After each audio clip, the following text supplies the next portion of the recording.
നിങ്ങൾ എന്താ മനുഷ്യ റേഷൻ കടയിൽ പോയിട്ട് ഒന്ന് കുന്തം വിഴുങ്ങിയ പോലെ ഇരിക്കണേ? APL കാർഡുള്ള ഞാൻ റേഷൻ കടയിൽ സാധനം വാങ്ങാൻ പോയത് നടന്ന്. BPL കാർഡുള്ളവൻ സാധനം വാങ്ങാൻ റേഷൻ കടയിൽ വന്നത് ബുള്ളറ്റില്.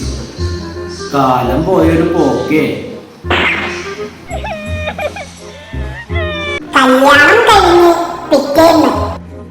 നീ എന്തിനാണ് രാവിലെ തന്നെ അമ്മയായിട്ട് വഴക്കുണ്ടാക്കിയത്? എന്താ കാര്യം? അത് രാവിലെ അവരെന്നോട് അരി കഴുകി കൊടുക്കാൻ പറഞ്ഞു. ഞാൻ ഫേസ് വാഷ് ഒക്കെ ഇട്ട് നല്ല വൃത്തിയായിട്ട് അരി കഴുകി കൊടുത്തതാ. അവർക്കത് ഇഷ്ടപ്പെട്ടില്ല. അവരെ അരി വാങ്ങി പറമ്പിലോട്ട് എറിഞ്ഞു കളഞ്ഞു. കൊല്ലണ്ടേ അവരെ? തേനൊഴിച്ചു വളർത്തിയാലും പാവയ്ക്ക തരുന്നത് കയ്പാണ്. അതുപോലെ തന്നെയാണ് ചില മനുഷ്യരും ചില ബന്ധങ്ങളും. ശുഭദിനം. രാത്രി ഫോൺ മാറ്റി വെച്ച് ഉറങ്ങാൻ നേരം. അതെ, കിടക്കല്ലേ, ഒരു റീലും കൂടി കണ്ടിട്ട് നമുക്ക് കിടക്കാം. അതുപോലെ ഇത്ര നേരത്തെ പോയി കിടന്നിട്ട് എന്ത് ചെയ്യാനാണ്? നമുക്ക് കുറച്ചു നേരം ഇങ്ങനെ റീൽസ് ഒക്കെ കണ്ട് അടിച്ചു വിളിച്ചിരിക്കാന്നേ. സന്ധ്യയായാൽ മുത്തശ്ശിമാർ പണ്ട്.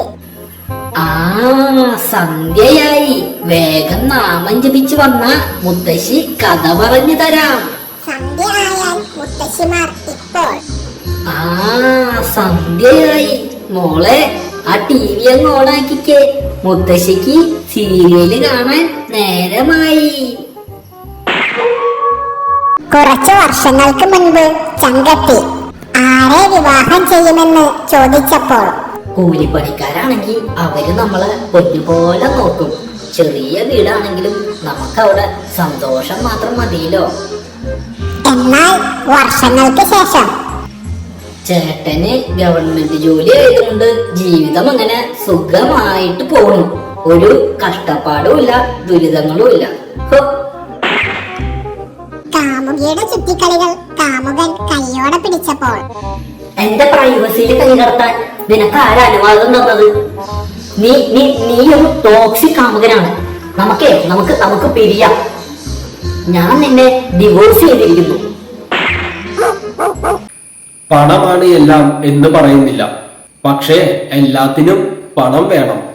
പണമില്ലാത്തിടത്ത് ബന്ധങ്ങളില്ല, സ്നേഹമില്ല, പ്രണയമില്ല, സൗഹൃദങ്ങളില്ല.